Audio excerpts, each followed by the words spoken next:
Wetwogera kati omukulu Allien oluteereddwa ate atuukidde Busabala Okweyozako Ennaku ya Komeera nakulya ku kyennyanja kya mukulembeze wa ggwanga His Excellency Elected President of Uganda. Baganda bange, mikwano gyange, olunaku olwaleero Allien aweereddwa bbeero okuva wano kkooti e Makindye era bw'atyo n'ayogeranga bw'agenda okwetunda His Excellency Kyagulanyi Ssentamu Robert Bobi ne bannayuganda bonna beyanyiiza era bw'atyo agambye nti ekyennyanja kyagenda okusooka okulya kigenda kuba kiva Busabala era talutumidde mwana ne yeesitula. Njagala nkulage ate embeera ebadde nga Allien ava ku kkooti ogenda mu maka ge ate gy'anaava agende Busabala nga bw'atusuubizza okulyayo ekyennyanja.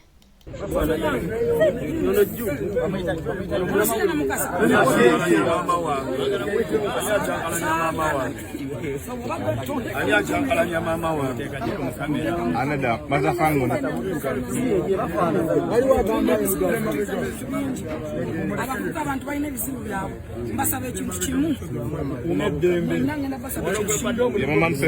sooka tuyingire wali kubanga n'omulamuzi eyinza natuuka mulaba tebannagulamu tebapa batusanga bakulamu natuuka mbeegayiriza mbasaba sooka tuyingire wali tusuume empisa tuyingire mu kabira ako mukalaba tuyingire awo otujjula tugende waffe omutima mulungi mbasaba busabi mwenna abagala Allien tubagala nnyo abanyiivu tubeetondera betwabagola tubeetondera netusooka tuyingire wali omutima mulungi kubanga bagenda kutugaana ebanatugaana singa batusanga embeera eno olwo situation eno tubajja kumutuka naye bana abamutuwadde bajja muvuga ate bamuzeeyo bamulete baleesi mukimanyi ekyo bagenda mugondera kooti tugondera amateeka kooti zigala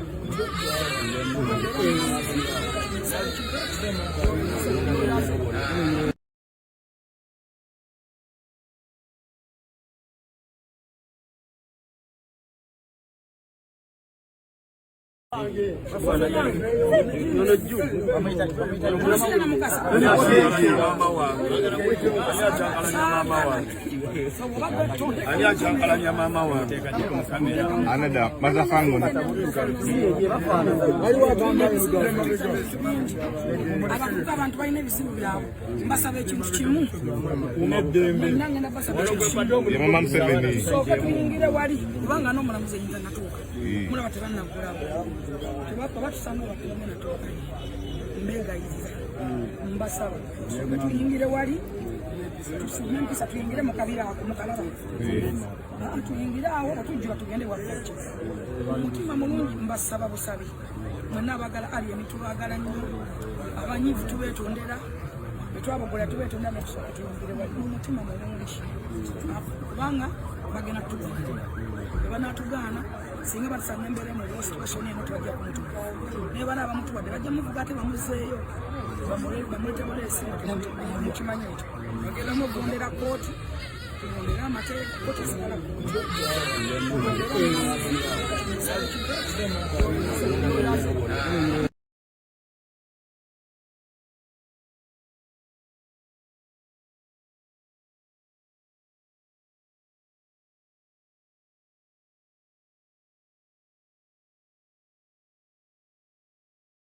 tukikola tekyali publicly era kasiku yakoze ensobi tubanga Allien tanagenda mu Komeera yankubira essimu n'angamba mukulu Kabonge nina shows zengenda okukola njagala nsasule emmotoka zidde mu mannya gange Ford eri mu namba myufu ng'ayagaledde mu mannya ge Range Rover ng'ayagaledde mu mannya ge okitegeera ne tutuuka ku nzikiriziganya okitegeera naye nze kinumye nti mukulu kasuku oba yabijjeewa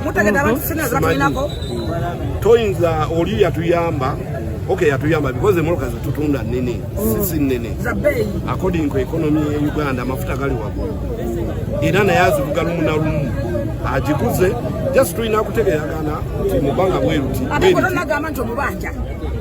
kati kasuku apangisa ku nyumba zange nali mulangideko Konna mugana jiko sabya jiko. Motoka ye. Ate nekirala. Kasukwa pangisa wange nali mubanjizako. Nekirala. Mupangisa wange mubaji. Kacha na wacha kuswaza wange. Omubanja sente mmeka sente. Kasuku mubanja mitwala 5 mu mwana. Nda kwenda kazi na kumukula.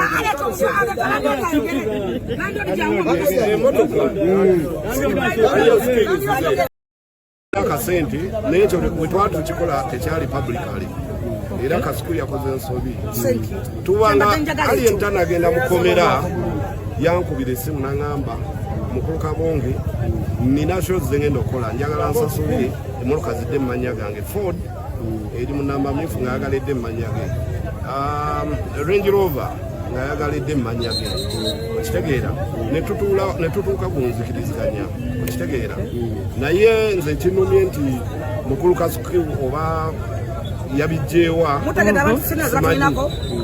toyinza oli yatuyamba yatuyamba because emmotoka zetutunda nnene si nnene according to economy ye Uganda amafuta gali waggulu era naye azivuga lumu na lumu agikuze just tulina kutegeeragana nti mubanga bweruti kati Kasuku apangisa ku nyumba zali nali mulangideko konna mugana jiko sabya jiko. Motoka ye. Ate nekirala. Kasuku apangisa wange nali mubanjizako. Nekirala. Mupangisa wange mubaji. Kacha na wacha kuswaza wange. Omubanja sente mmeka sente. Kasuku mubanja mitwala 5 mu mwana. Nda kwenda kazi na kumukula.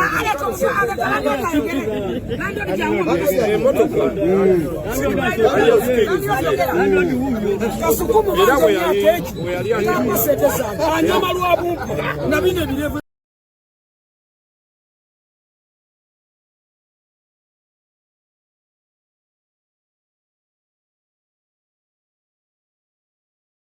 Allien yabangibwayo akasente n'ekyo bwe tukikola tekyali publicly era Kasuku yakoze ensobi tubanga Allien tanagenda mu Komeera yankubira essimu n'aŋŋamba mukulu Kabonge nina shows ze ngenda okukola njagala nsasule emmotoka zidde mu mannya gange Ford eri mu namba mmyufu ng'ayagaledde mu mannya ge Range Rover ng'ayagaledde mu mannya ge okitegeera ne tutuuka ku nzikiriziganya okitegeera naye nze kinumye nti mukulu Kasuku oba yabijjeewa toyinza oli yatuyamba yatuyamba because emmotoka zetutunda nnene si nnene according to economy ye Uganda amafuta gali waggulu era naye azivuga lumu na lumu agikuze just tulina kutegeeragana nti mubanga bweruti kati Kasuku apangisa ku nyumba zali nali mulangideko konna mugana jiko sabya jiko. Motoka ye. Ate nekirala. Kasuku apangisa wange nali mubanjizako. Nekirala. Mupangisa wange mubaji. Kacha na wacha kuswaza wange. Omubanja sente mmeka sente. Kasuku mubanja mitwala 5 mu mwana. Nda kwenda kazi na kumukula.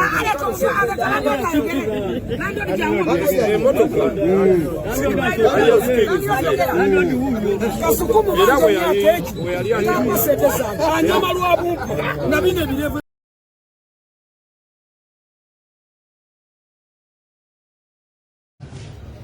ask the court for guidance in that matter. The reconciliation was recorded and the parties have forgiven each other. However, as I stated, being the nature of the offense, we need guidance from this honorable court. Your Worship, we are, however, ready for this bail ruling, and we pray that the same is granted. So,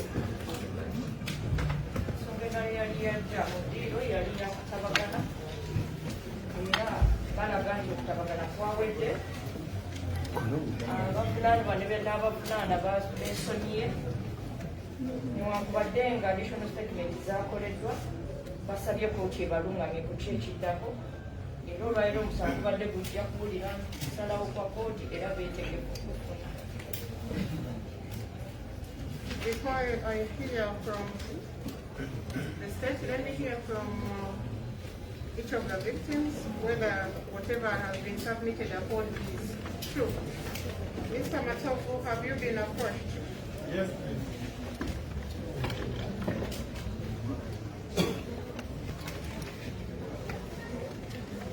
The process the lawyers are informing me about, was it with your consent? That is.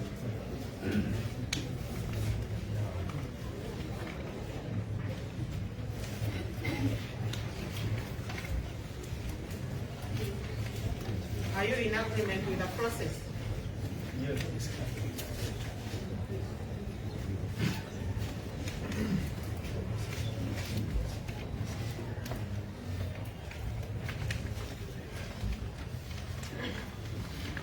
Mr. Don Alex, is that the position?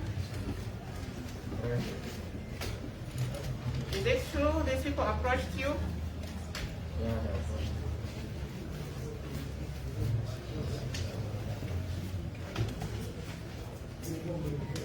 Did you discuss willingly and did you agree with their terms?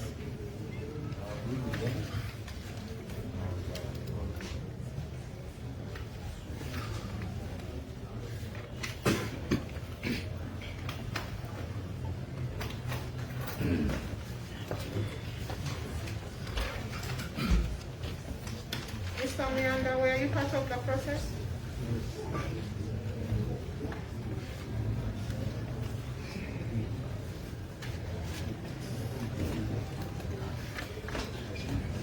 Were you involved and did you understand the process?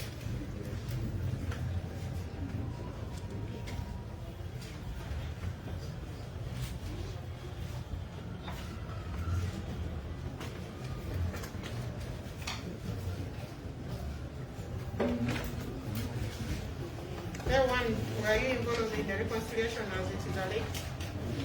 naawe wabadde kitundu tabagana kuno nga bakulira bwe bagamba.